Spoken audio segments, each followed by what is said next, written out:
pessoal, sejam muito bem-vindos a mais uma edição do Jornal da Direita Conservadora de Manaus para o Mundo via Máquina de Sucesso TV. Hoje nós iremos falar sobre o debate que ocorreu com os candidatos à presidência da República na Band. Nós temos um vídeo do deputado federal Eduardo Bolsonaro e apoiadores comentando sobre a repercussão desse debate. Solta o VT aí, diretor.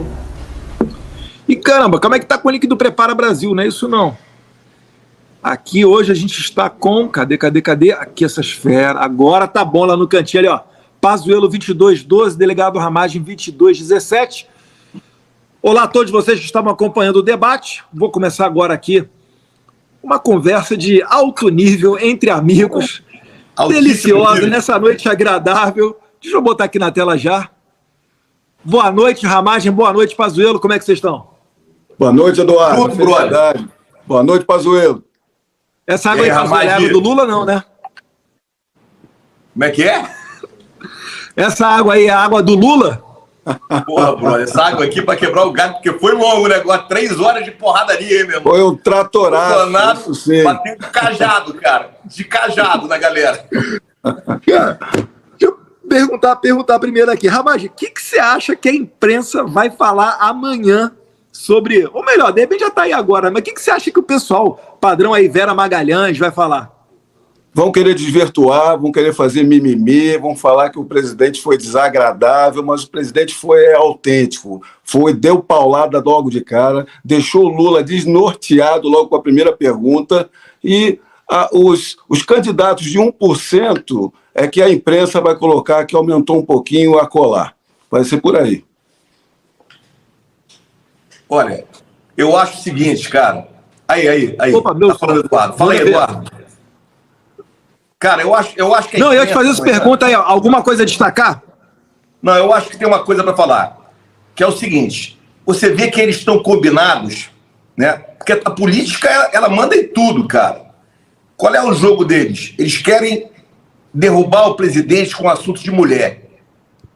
Então eles querem vender uma ideia de que o presidente é misógino, que não gosta de mulher, que é isso, que é aquilo. É impressionante como eles vêm em bloco. É tudo combinado, cara. É tudo combinado. Tu anda nas ruas com o presidente, as mulheres entram em histeria, cara. Em histeria, apoiando ele, gritando o nome dele. Tem que segurar. Então, é impressionante como a narrativa criada, a narrativa combinada politicamente, ela tenta colar uma mentira no presidente. É terrível isso, cara. Eduardo e Pazuello, essa é uma arena que nós estávamos esperando. Não aquela palhaçada que foi feita da Globo, uma total distinção de entrevistas, uma inquisição com interrupção e perseguição, enquanto do outro lado passada de pano e levantada de bola. Num debate como esse, que entram todos ao mesmo tempo e perguntas de todos os lados, a gente vê um presidente que não foge de perguntas, é direto, é autêntico, ele é um comunicador autêntico, ele mesmo diz que não é um autêntico comunicador, mas ele é um grande comunicador por ser autêntico. Ele tem a verdade do lado dele, a responsabilidade, ele tem dados e fatos. Quando vai atacar o Lula, ele foge na dialética, ele tenta fugir da pergunta, porque uma pergunta de corrupção, qual é a resposta que ele vai dar? Então, dali, ele já começa a se perder. O Lula foi muito mal nesse debate. Não estou te ouvindo, Eduardo. Boa. Logo que abriu o debate, eu, como bom, membro e funcionário do Gabinete do Ódio, que inclusive remunero várias pessoas pelo país para ficar tweetando nesse momento. Brincadeira, tá, pessoal? Se daqui a pouco juntam isso aí, vão falar que eu tô metido em milícia digital. Mas no começo do debate, eu já estava gravando a tela, e, Ramagem, a primeira jogada que eu dei na internet do primeiro vídeo foi justamente esse. Eu falei, olha a diferença de como que a Globo trata um ex-presidiário que todo mundo sabe que roubou, porque o sítio de Atibaia não sumiu, a mala de 50 milhões de Gedel não sumiu, o triplex do Guarujá tá lá, tá tudo lá. Fora o que a gente ainda não sabe, né? Mas você vê a diferença de como que o presidente Bolsonaro pergunta pro Lula e como que a Globo pergunta. É isso que a galera da imprensa às vezes não entende ou não quer entender. O Bolsonaro, ele não é fruto de um marqueteiro. Ele é uma pessoa espontânea e fala o que o povo quer falar e não consegue. O Lula não. O Lula fala o que o povo quer ouvir. É o canto da sereia para conseguir pegar o voto. Então, essa diferença, ela quebra paradigmas. Se você vê, logo de entrada, passando, que é com o Pazuello, logo de entrada, o pessoal da Band perguntou, e aí, Bolsonaro se preparou para o debate? Ele, eu fiz o Media Train uma vez em 2018, não adiantou de nada, e eu tô preparado mesmo, vim assim, não tem que estudar nem nada. Ele tava vendo o jogo do Flamengo antes, não era isso, Pazuello? Não sei se jogou, jogo do Flamengo. Só, o que fica claro aí, que eu quero falar uma ideia rápida aqui. Você vê o seguinte, tudo, quando você fala em política, em eleição, você tá vendendo uma esperança, né, cara? O que você vai fazer, etc, tal. Você vê que a esperança que o Lula vende era uma esperança de narrativa mentirosa, cara, é falsa. Não tem nada de concreto ali. É tudo besterol. Quando o Bolsonaro fala, a esperança que ele apresenta é de fatos, cara. É de coisas que acontecem hoje, nesse momento, fruto do trabalho dele e da equipe dele. A diferença é essa. Sempre se vende esperança, né? A esperança para um bom governo, a esperança para 2023, mas no fundo você vê a diferença do que é narrativa e o que é fato. Delegado, explica pra gente aqui, por favor, juridicamente, como é que ocorreu esse negócio do Lula ser solto? Caso alguém ainda não saiba, como é que ele conseguiu essa manobra? Foi inocentado.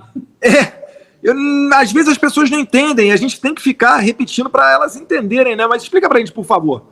Esse foi um dos grandes absurdos que o STF vem propagando. Se a gente vê o ativismo judicial se extrapolando, atropelando a parte do Executivo, com uma decisão que não me deixou assumir a Polícia Federal, o Legislativo, com a decisão em cima do Daniel Silveira, prisão e condenação, uma DPF 635, que entrou na política pública, de segurança pública, não deixando a polícia trabalhar e fazer operações em favelas do Rio, e muito nisso, esse desastre, esse absurdo que é contra a legalidade, essa decisão que suspendeu, anulou as condenações do Lula. Em nenhum momento absolveu o Lula, como o Lula colocou no debate. Ele foi condenado em 4 processos, em 3 instâncias, por juízes, desembargadores e ministros do STJ, por um absurdo jurídico.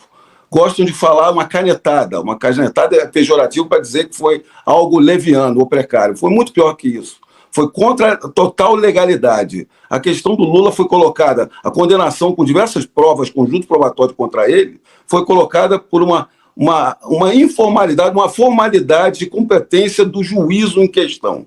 Agora, eles foram contra essa legalidade, por quê? Se for anular uma competência dessa que já estava preclusa, não quero ir muito no juridiquês, mas que já estava decidida, e mudar uma competência para uma outra vara, que seria de Brasília, não se anularia o processo inteiro. Essa é a questão que tem que ficar clara. Essa competência era relativa, não se anularia nada, se continuaria. Eles anularam tudo em sede habeas corpus, que não é a peça correta para isso. Então, foi um grande absurdo de uma decisão não fundamentada que trouxe um preso em diversas instâncias de volta a concorrer à presidência da República. Como é que você explica lá fora uma questão dessa? Que o cara sai da penitenciária condenado para concorrer à presidência da República, se isso não é colocá-lo de propósito a isto?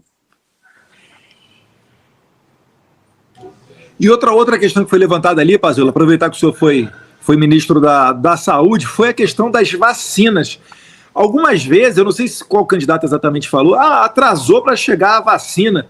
Teve algum atraso para a chegada da vacina? Como é que o senhor desenha essa situação? Cara, olha só, a gente quando começa a discutir vacina, a gente tem que voltar lá para 2020. Quando o presidente, o teu pai, o presidente da República, eu peguei o telefone, liguei para ele que a gente precisava comprar, encomendar tecnologia, encomendar vacinas, estrutura para fazer na Fiocruz. Ele, em uma semana, nós estávamos assinando a medida provisória e colocando 2 bilhões de reais em agosto de 2020, para a Fiocruz, com a AstraZeneca Oxford fazer as vacinas.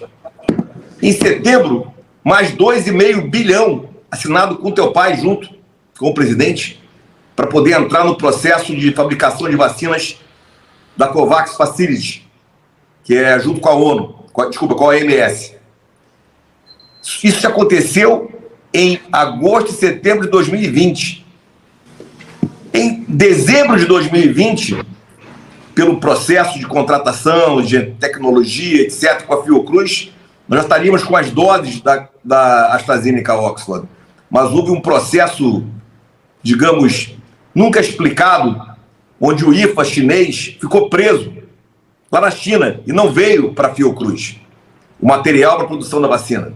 Para a conclusão, o IFA vem e é concluído aqui a vacina. Isso nunca ficou esclarecido e nós perdemos 45 dias ali para chegar a esse IFA. Agora, é preciso entender que sem a aprovação da Anvisa, da segurança e eficácia de qualquer vacina, nós não distribuiríamos nada. A Anvisa autoriza o uso emergencial para a Coronavac, já contratada, e para a AstraZeneca Oxford, já contratada, no dia 17 de janeiro. No dia 18 de janeiro, 24 horas depois, nós estávamos distribuindo 6 milhões de doses de vacina para todos os estados do Brasil simultaneamente. 24 horas é atraso? Não sei. Distribuir 24 horas de vacina para o Brasil inteiro é atraso? Eu acho que não. 2 dias depois, mais 2 milhões de doses distribuídas em 24 horas de novo para todo o Brasil, já da AstraZeneca Oxford. Então, e a partir dali, todas as vacinas que chegaram eram distribuídas imediatamente. No momento que a Anvisa autoriza qualquer vacina que ela autorizou, no dia seguinte nós estávamos distribuindo.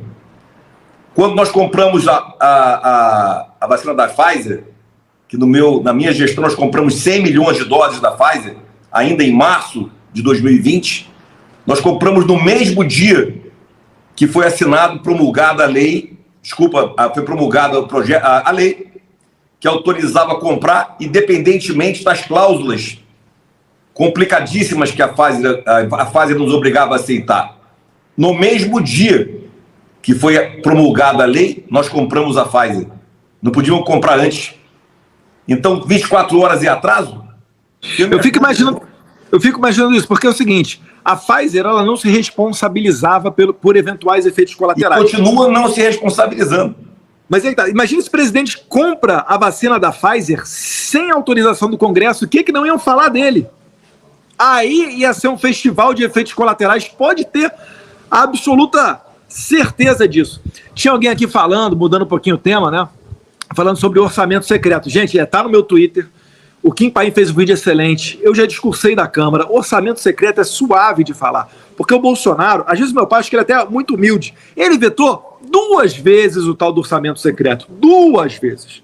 E só não vetou mais porque o orçamento secreto está previsto na LDO, a Lei de Diretrizes Orçamentárias, que é bienal. Por isso que ele vetou em 2019 e depois em 2021. Só que em 2021 o Congresso derrubou o veto do presidente. E aí é que lascou e começou a ter esse tal do orçamento secreto. Nunca o presidente, né, eu em sã consciência, deixaria um pedaço tão grande do bolo orçamentário para o Congresso administrar. Não foi pela vontade dele. Isso não é obra do presidente, como ele falou. E outra coisa, para sacramentar orçamento secreto, o voto de Minerva disso daí foi do senador Rogério Carvalho. Sabe qual é o partido dele? PT, do Sergipe. Ele deu o voto e aí o Senado derrubou por 34 a 32. Então Lula, ao invés de jogar a culpa no Bolsonaro, ele poderia ser minimamente honesto, eu sei que é difícil para ele, mas falar, né, para realmente quem é que tem culpa nisso daí, que é o seu pessoal do seu partido. Então deixar isso daqui simplesmente claro. Vocês estão vendo tudo que está acontecendo, querendo culpar o presidente, ainda comparando mesmo, Eduardo, deixa eu fazer uma posição aqui. O orçamento se diz secreto naquele momento, mas a transparência pela LDO e a ponta da linha onde vai ser investido vai estar todo claro. Então, tudo que será desenvolvido e colocado nas localidades aparecerá. Se vai haver uma discussão, se a proporção não foi devida, isso é para os parlamentares discutirem.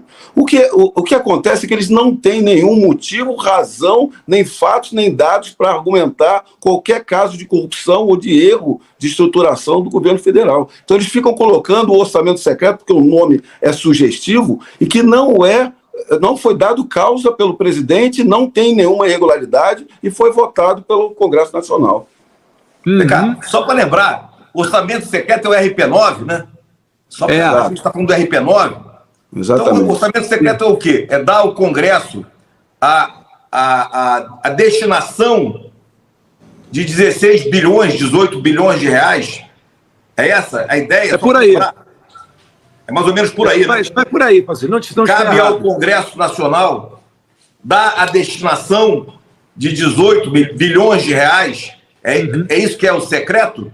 Esse foi um dos pontos mais ridículos da entrevista da Globo. Porque o Lula fez essa contraposição, colocando como mensalão. Eu estou batendo na tecla. Eu estou batendo mesmo na tecla. Mas isso que é o secreto? Olha só para lembrar. Esse orçamento é todo ele transparente. Na hora que ele é empregado, na hora que ele é destinado para este local, para aquele estado ou para aquele município, será que volta? Ou para aquela estrutura. A gente está te ouvindo aí, Ramagem. A tela está preta, mas a gente está te ouvindo. Fala que falta voltou. energia. Não, isso é a Polícia Federal, brother. O cara tá Lula roubou aí a tua luz. Escuro te sacando, meu irmão. Acabou a luz aqui. Saiu, mas não saiu, cara. Saiu do Wi-Fi. Então, isso é duro, meu. A gente não desiste. Meu irmão, é perigoso esse negócio, rapaz. Segurando aqui, ó. Voltou. Aí, não tem nada de secreto nisso, cara. O secreto é o quê? É a discussão política dentro do Congresso do emprego desses 18 bilhões de reais. É o que o Ramagem falou, cara. No minuto seguinte que destinar o recurso, todo mundo sabe para onde foi. E o bizarro... proporcional tem que ser cobrado dentro do próprio Congresso. É isso. E o bizarro... O presidente foi bem. O presidente foi muito bem. Ele colocou de cara, isso aqui eu vetei 2 vezes, ou seja, é um argumento que foi colocado para o STF contestou o Congresso, não é uma pauta do presidente, o presidente inclusive vetou. Não, e o bizarro é que é o seguinte, os caras comparam isso ao mensalão. O mensalão era um pagamento para vincular o voto do cara, o cara pegava um dinheiro por fora, comprava iate, viajava para sei lá onde, o cara entrava onde ele quisesse. Esse tal do orçamento secreto que a Câmara, o Congresso aprovou, o cara pega isso aí e faz uma destinação. Isso vai para a prefeitura, isso vai para um hospital. E de secreto não tem nada, tanto que todo mundo sabe o valor. É por isso que o Pazuello estava repetindo a todo momento. E ó, PF de novo na casa do Ramagem. Voltou. Aí o Wi-Fi entrou de volta. O japonês está aí, meu irmão. O japonês está mandando aí. Mas olha só, pessoal, outro assunto que foi falado ali foi com relação às armas de fogo, né?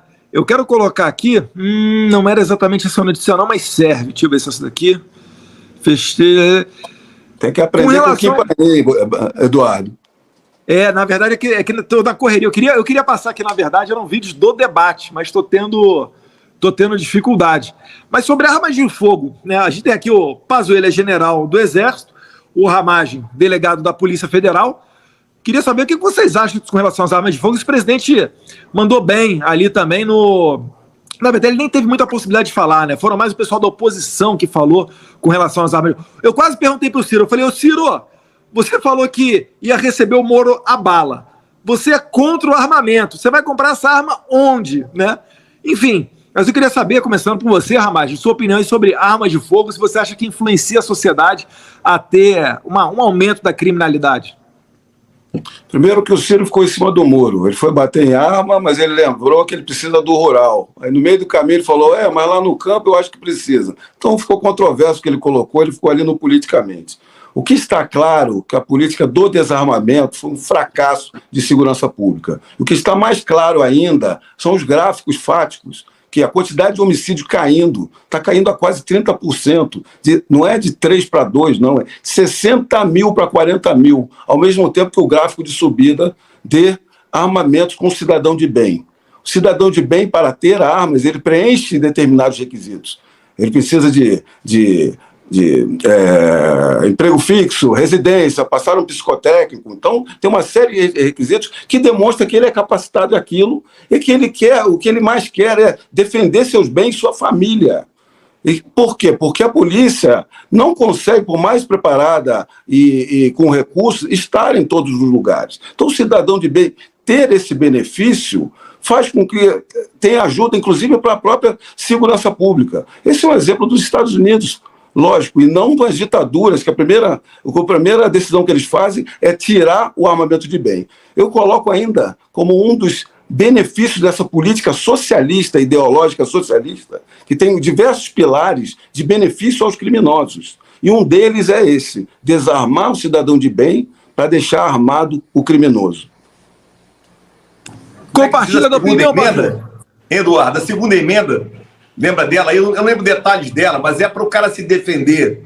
Defender o seu país, defender a sua propriedade e se defender do próprio Estado. A segunda emenda, na verdade, a segunda emenda da Constituição dos Estados Unidos, lá no final do século XVIII. Na Venezuela tem um dispositivo semelhante, sabia, Pazuello? Só que o problema é, desde 2013, o Viva Rio do Brasil fez uma promoção do desarmamento na Venezuela e acabou com a comercialização de armas de fogo. Só tem arma hoje na Venezuela o pessoal dos coletivos, né, as Farc e a ELN, e obviamente também o pessoal cubano que está lá fazendo a segurança e ajudando o Maduro. Então não tem como você derrubar uma ditadura se não for através da força, porque os ditadores não respeitam o voto por natureza. Eu queria botar aqui um próximo assunto falado, foi a questão da pobreza. O Brasil subiu, diminuiu a pobreza, enfim. Joguei lá no meu Twitter também, Bolsonaro SP, para quem quiser olhar, um gráfico em que mostra que a pobreza no Brasil ela está diminuindo. E muito disso é graças ao Auxílio Brasil. Quando o presidente fala que o PT votou contra, é porque é o seguinte, só seria possível o Auxílio Brasil de R$600 se nós aprovássemos, se não me engano, era a PEC dos precatórios.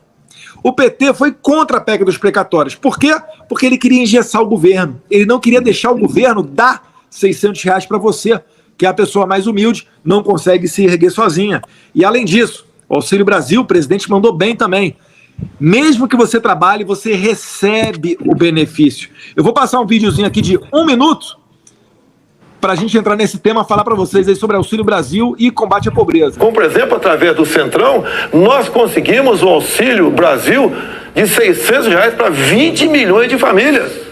Dá para imaginar isso? E olha só, os partidos de esquerda votavam contra o parcelamento dos precatórios, que era condição para a gente dar lá atrás R$400 de Auxílio Brasil para esses mais necessitados. Então o PT votou contra o Auxílio Brasil de 400. Não, votou contra a questão dos precatórios. O parcelamento, que sem parcelamento você não tem como conseguir recursos no orçamento para pagar os 400. Assim como agora o PT também votou contra, tá? Ou melhor, discursou contra os R$600 e votou favorável. A questão política, assim como a questão de poucos meses, para diminuir o preço da gasolina no Brasil, todos os senadores do PT votaram contra a redução do semestre no Senado. Agora vamos lá, candidato. Agora, como é que eu vou trabalhar com o parlamento sem os partidos de centro? Uma questão bem posta aí. Fazer um comentário, Ramagem? Sim, primeiro que a questão dos precatórios foi uma armadilha que colocaram, né? Como o Paulo Guedes gosta de colocar, foi um meteoro que se jogou.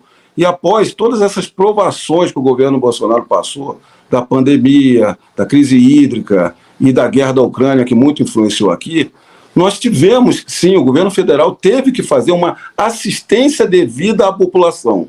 E como há uma boa gestão com austeridade, está havendo possibilidade de fazer essa entrega, que é uma assistência devida ao povo sair da pobreza, sair de uma necessidade para ter oportunidade. É diferente do que quer se fazer, não se consegue dar o mesmo auxílio graças à roubalheira de antigamente e sem querer transformar um país inteiro em assistencialismo. É diferente, é dar oportunidade, tirar mais Estado, menos Brasília, mais Brasil e auxiliar aqueles que são necessitados para sair dessa faixa de pobreza.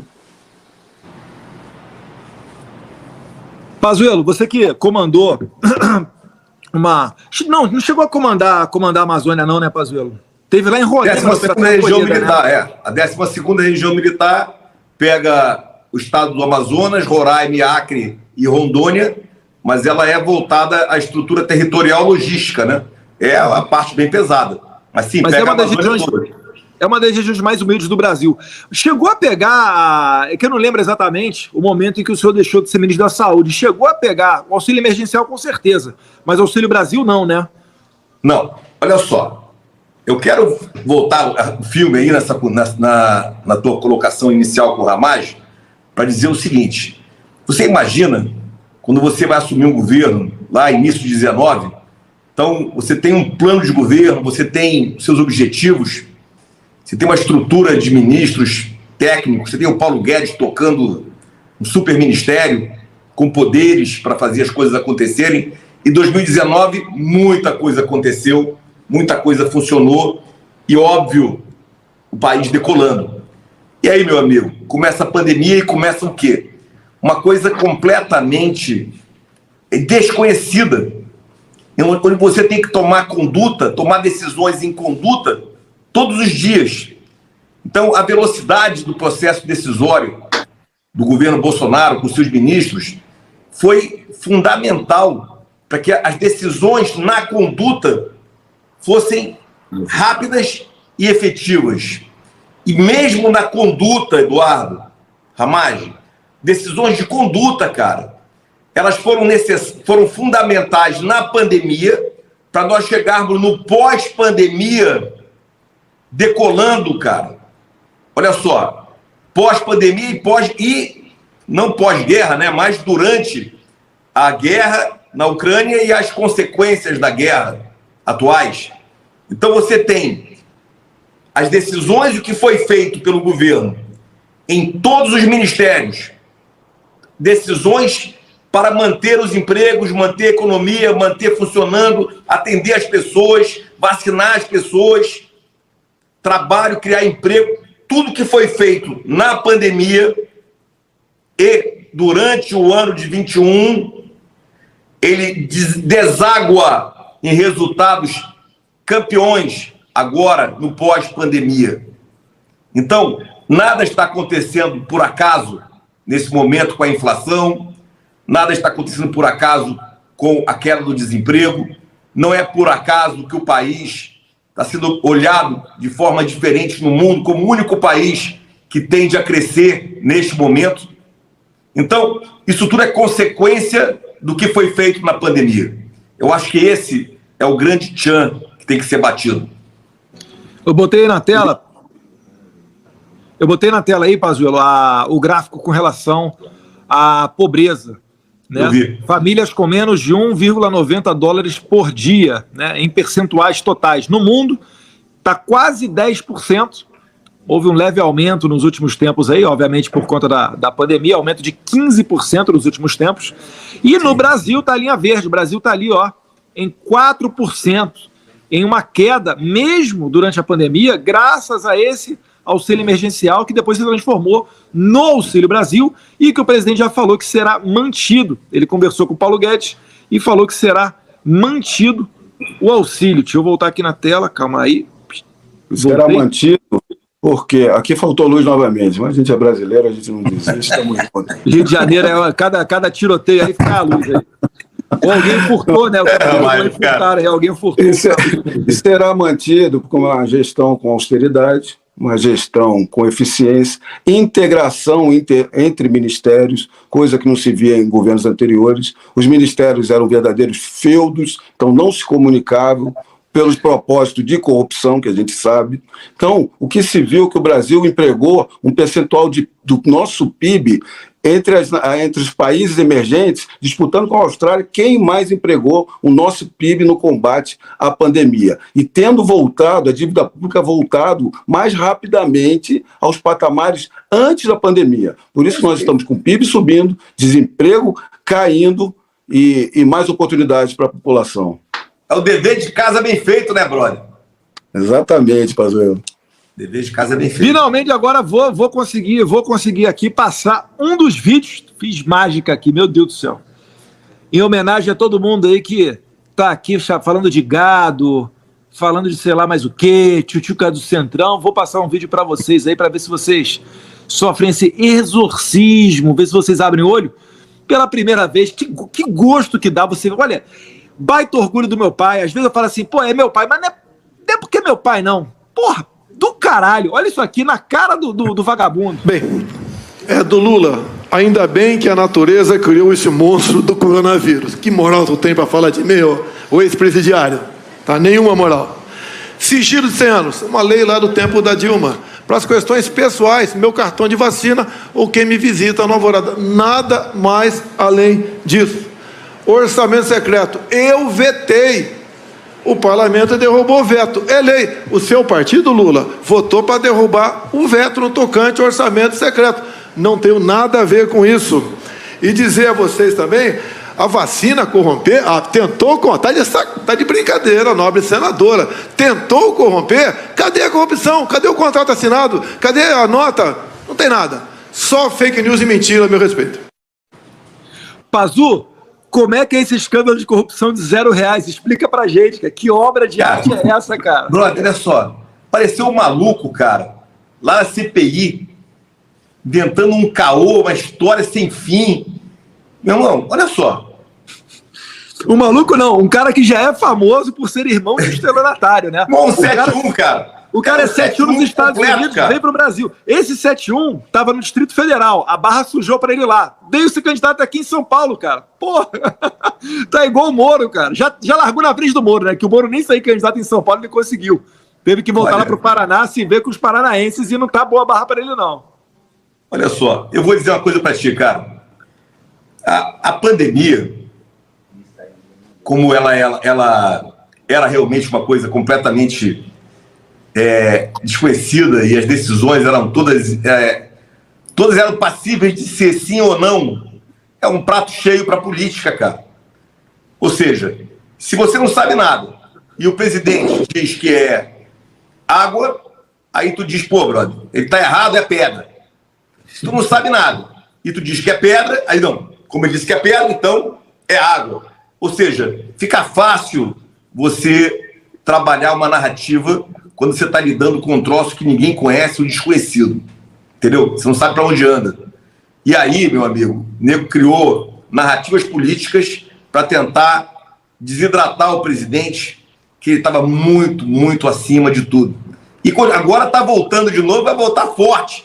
E vou dizer, eu acho que ele já descolou completamente de Lula. E nós estamos aí, vai dar primeiro turno, brother.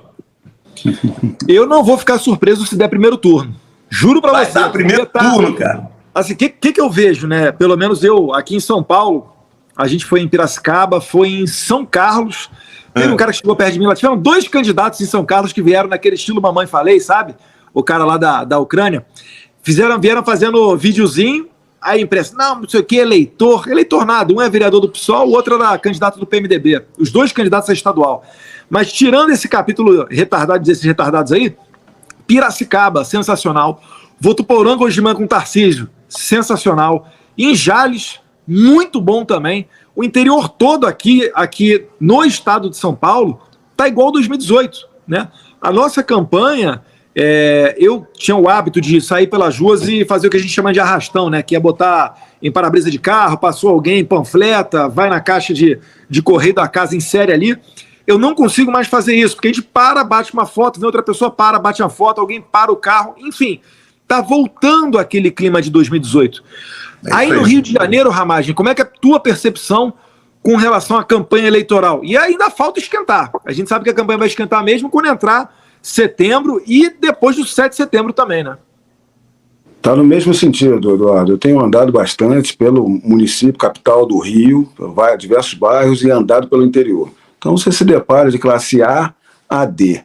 Então, você verifica realmente que há uma maioria e muito esperançosa da continuidade. Quando você se depara com questões fáticas que não dá para discutir, quem é que arrasta multidões pelas ruas? Em motocicletas, em eventos, inclusive no Nordeste, não apenas na capital, mas na cidade 2, 3 do interior. E mais, quando vai às redes sociais, o presidente toda quinta-feira tem a live dele, bota 300 mil pessoas. Quando foi nos podcasts, bateu recordes. Então, quando você vai comparar com o ex-presidiário, eu fui na Cinelândia para poder verificar o que aconteceu. A Cinelândia é um local tradicional de manifestações do Rio de Janeiro. A manifestação do PT teve que se colocar tapumes, teve que se concentrar num local. Eu vi isso então, aí. Uma pessoa não sai de casa nem para jantar. É esse que está líder das pesquisas?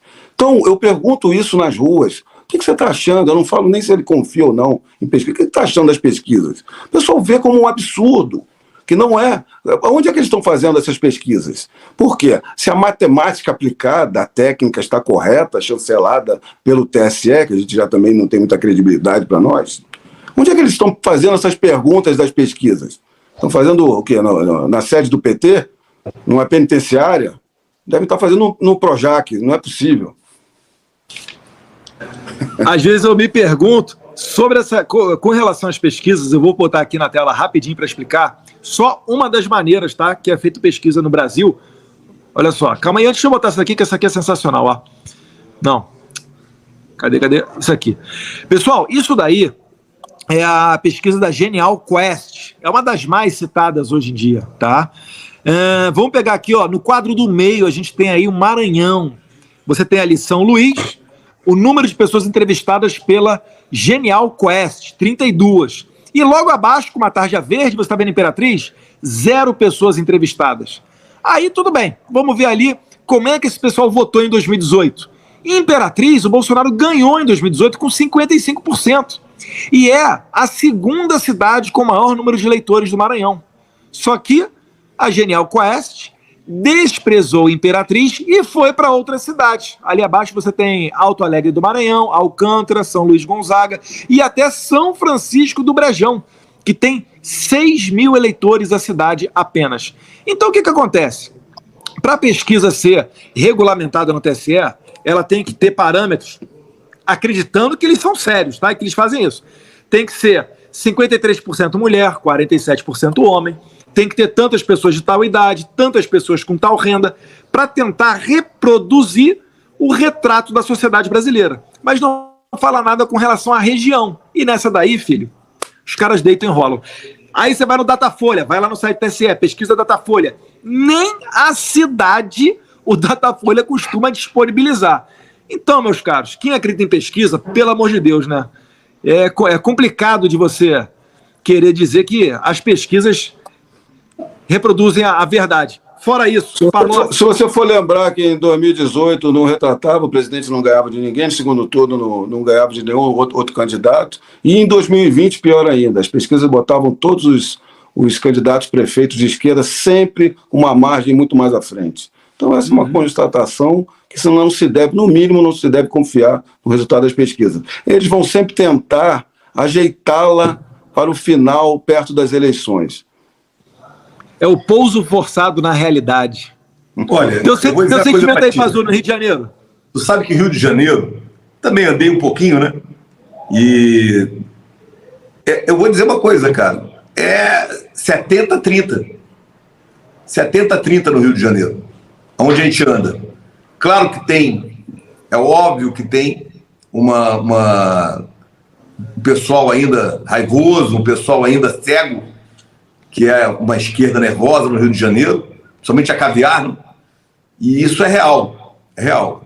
Mas, meu amigo, você anda em municípios do interior, você vai em reuniões ou vai em lugares, você vai em lugares que tem de tudo lá dentro, meu amigo, porra, todo mundo vem pra cima, cara. Todo mundo vem tirar foto, todo mundo vem, é Bolsonaro, é isso mesmo, cara, é Bolsonaro. Então, a minha percepção aqui no Rio é que vai ser muito forte a votação no presidente, muito forte, e isso aí vai colocar também, dar uma chance aí para a base que apoia o presidente, que está se candidatando, para ir junto com o presidente Bolsonaro aí para Brasília. É a minha observação.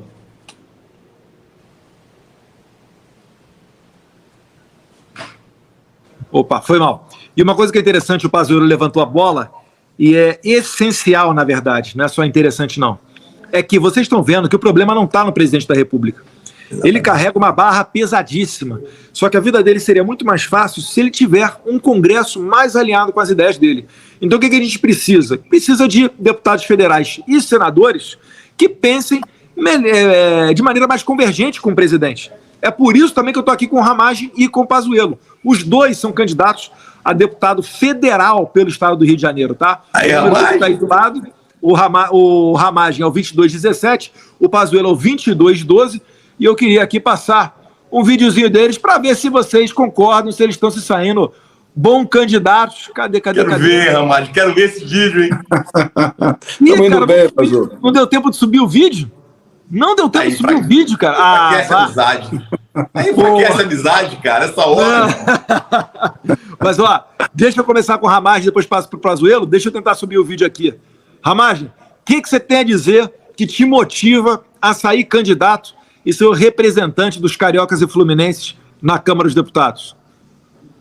Olha, Eduardo, é uma felicidade ver nas ruas que surgiu realmente uma direita consciente, que a polarização não é por uma estrutura de alternância de poder democrática, não.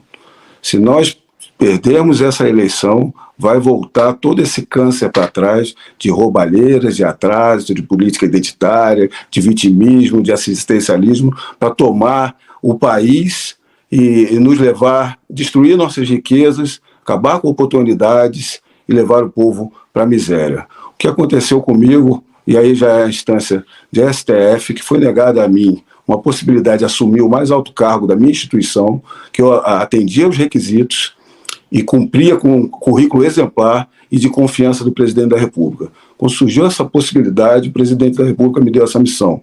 Por que ele me deu essa missão? Porque ele precisa de gente de confiança dele, leal, que ele conhece, e que vai defender os valores da sociedade, os valores da família brasileira, os valores de fé da nossa cristandade dentro do Congresso Nacional, diferente dos tantos que o traíram em 2018 e seguintes durante o mandato. Então nós estamos vindo com muita vontade, com muita força, vamos chegar lá, e o que é uma felicidade muito grande. Entrar na política e lidar com a população está sendo muito gratificante, como as pessoas estão imbuídas de um Brasil melhor, de um desenvolvimento e mais oportunidade. Então estou muito feliz e vai dar certo. Sem áudio, Eduardo. Aí. Foi mal. Pazuello, tua vez, manda ver. Cara, o negócio é mais simples. O Ramagem está bem rebuscado nessa história. Eu estou mais simples. A gente, obviamente, passamos lá um ano no Ministério da Saúde, depois um ano na presidência, direto com o presidente, ali no dia a dia. E ficou claro para mim ali que tem que botar a cara a tapa. Nós temos que fazer exatamente o que a família Bolsonaro fez. Nós temos que trabalhar pelo país na política, que é onde as coisas se resolvem. A gente não tinha essa noção toda de política no país até pouco tempo atrás. A gente não dava tanta importância assim. Essa é a verdade. Quando a gente nota que tudo é resolvido ou não pela política, você tem que ir atrás dessas soluções. E nem todo mundo pode botar a cara a tapa, né, Eduardo? Né, Ramagem? Acabou que tem que estar limpo, não pode ter rabo preso. Então, tem que ter a confiança do presidente da República, tem que ter a confiança da equipe que está em torno, como todos vocês aí. E isso vai restringindo também. Então, você acaba olhando e dizendo, sou eu mesmo, é o Ramagem mesmo, nós temos que ir para cima. Então, a primeira análise, ela vem de que não pode deixar o presidente sozinho. Não pode deixar o Bolsonaro sozinho enfrentando esse mundo, esses lobos, cara. Lobos. E eu falo isso daí até no nível estadual. Por exemplo, aqui em São Paulo, é vacilo você eleger o Tarcísio e não botar uma base de deputados estaduais para cá. O cara vai ser devorado. Cara. Essa compreensão, o pessoal não tem. O pessoal está longe ainda da compreensão da coisa. Tem que ter uma base, tem que ter gente que consiga articular. Também não adianta botar leso, cara. Tem que botar gente que possa articular, gente que saiba falar, que entenda o que está falando. Não pode brincar com isso mais. Não pode brincar mais com isso. Então, eu acho que quando a gente nota o tamanho da missão do presidente, quanto isso muda o nosso país e o estado do Rio de Janeiro. O Rio de Janeiro precisa ser olhado com a atenção que merece. O Rio de Janeiro sempre foi a ponta de lança do nosso país? Por que está caindo? Por que se tornou essa complicação toda, com toda essa corja na política nesse tempo todo? Porque nós deixamos, porque nós não botamos a cara a tapa, porque nós não nos apresentamos para jogar. Então, essa é a razão principal. Nós temos que cortar aqui no Rio de Janeiro essa política podre e começar com o que interessa para servir ao Estado e servir a população do Rio de Janeiro. E, pessoal, Congresso é a casa do povo. Eu vou aqui, não vou me furtar de fazer uma comparação desses dois candidatos com um cara que é peso pesado na política, um cara que está pedindo voto na rua e preza pela sua biografia. Eu quero que vocês comentem se o Pazuello e o Ramagem mandaram melhor do que esse cara aqui, ó. Olha só, estamos aqui no estacionamento do Parque Barigui, com esse pessoal. Aqui estamos fazendo colocando aquele, como é que é o nome que vai? Perforade? Eu chamo de Grudex, mas quiser passar e colocar, para fazer uma propagandinha, está convidado, hein? Vamos ficar até meio-dia aqui no Parque Barigui. Que a galera tá zoando o muro, cara. Nossa senhora, cara. Nossa. E não conseguiu a vaga em São Paulo, foi pro Paraná. O pessoal do Paraná, meu Deus do céu. Vai chutar ele de volta, cara. O Pociúncula que botou bem. Que desenvoltura, hein, Moro? Toda uma malemolência. Como o Pazuello falou, não adianta botar leso, né, Pazuello? Botar um leso ali. Puta merda. Leso não dá, cara. Pessoal, eu vou passar para vocês para as considerações finais, mas antes, passando aqui que eu consegui subir agora o primeiro vídeo da primeira pergunta do presidente Bolsonaro, que foi o que eu falei ali da diferença entre o William Bonner e o presidente Bolsonaro, e é por isso que o presidente Bolsonaro fala o que as pessoas querem falar e não conseguem. A Petrobras, ao longo de 14 anos de PT, se endividou em aproximadamente 900 bilhões de reais. Fruto de desmandos, refinarias começaram a concluídas, entre tantas outras coisas. Esses 900 bilhões de reais daria para fazer 60 vezes a transposição do Rio São Francisco. Ou seja, o povo nordestino sofreu por falta d'água por causa de corrupção do seu governo. Mais ainda, esse montante é equivalente a 120 vezes o orçamento do Ministério da Infraestrutura. Eu estou falando isso para que você tenha noção do tamanho da corrupção somente na Petrobras. E delatores devolveram 6 bilhões de reais. Ou seja, corrupção houve. Ô, presidente Lula, o senhor quer voltar ao poder para quê? Para continuar fazendo a mesma coisa na Petrobras? Pessoal, o recado é claro do presidente, né? Poxa, pelo amor de Deus, você já foi roubado. Nós já fomos roubados.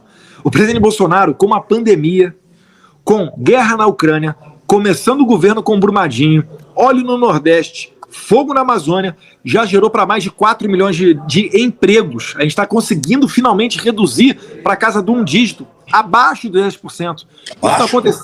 Abaixo de 10%. Isso não acontecia desde 2015, lá no governo Dilma. Então agora que a gente está conseguindo recuperar daquele tombo do PT.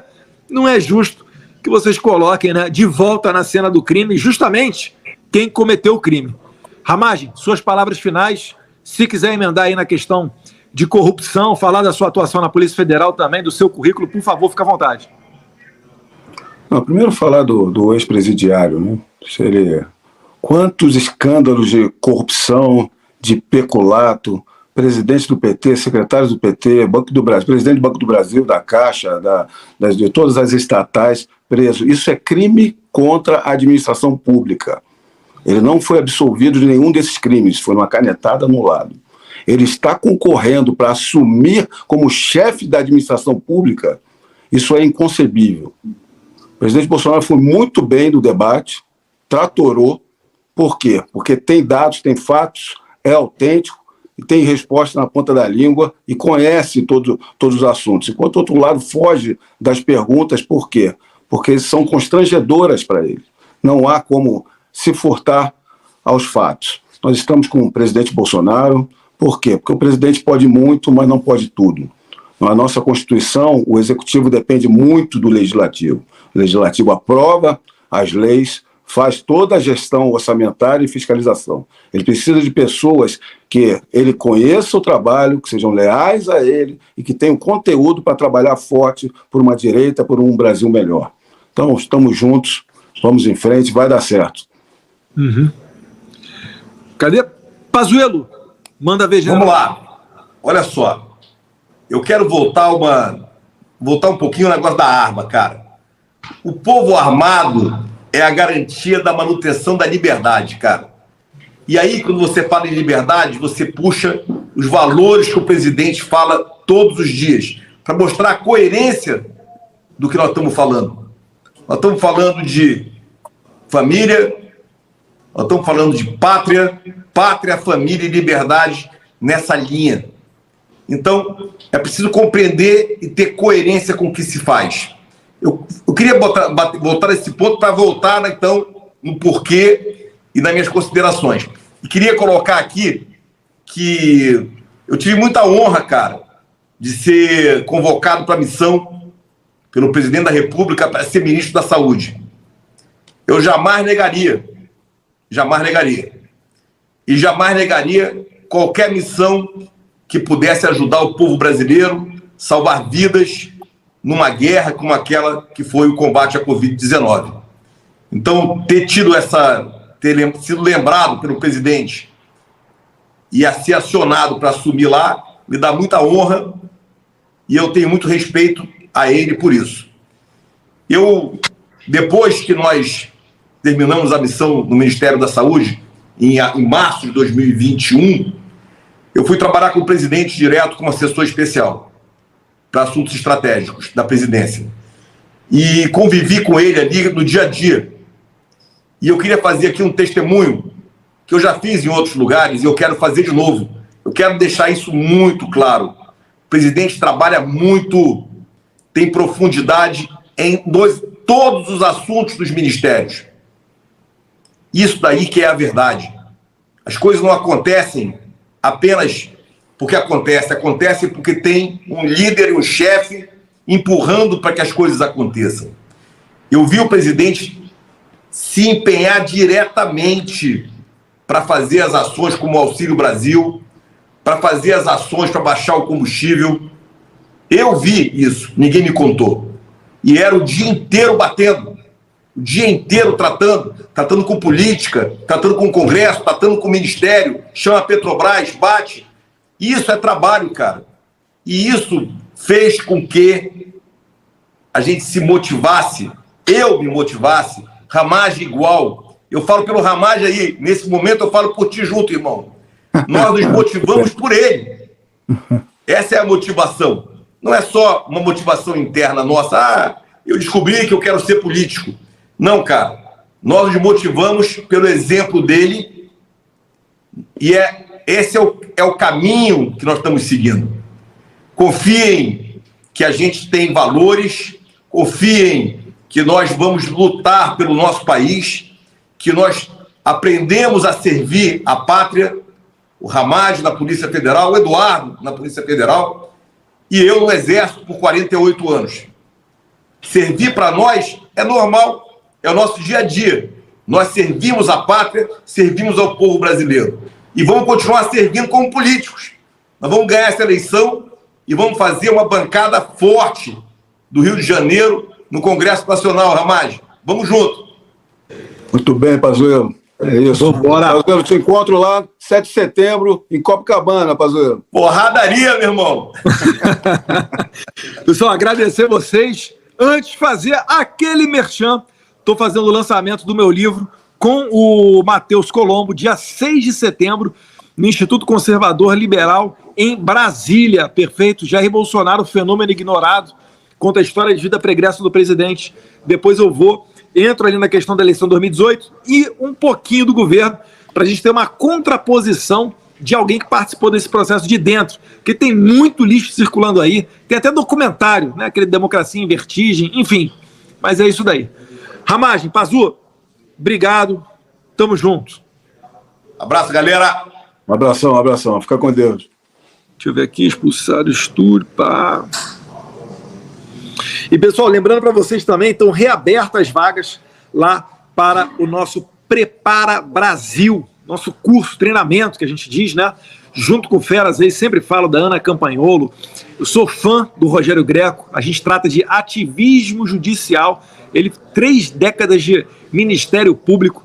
Nicolas Ferreira, dispensa comentários, também está lançando um livro falando do cristão na política. Não comprei ainda, mas está na minha lista para comprar. Então, para você que tem interesse e entende que esse é o ano aí, talvez, na minha opinião, já é, né? Os mais decisivo dos últimos anos. Eu recomendo a você a entrar lá em preparabrasil.info, beleza?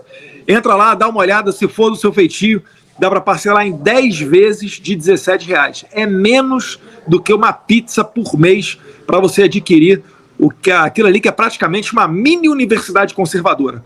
É isso daí, pessoal. Um abraço a todos vocês, fiquem com Deus. Muito obrigado pela essa audiência que foi recorde hoje aqui para mim. Até mais.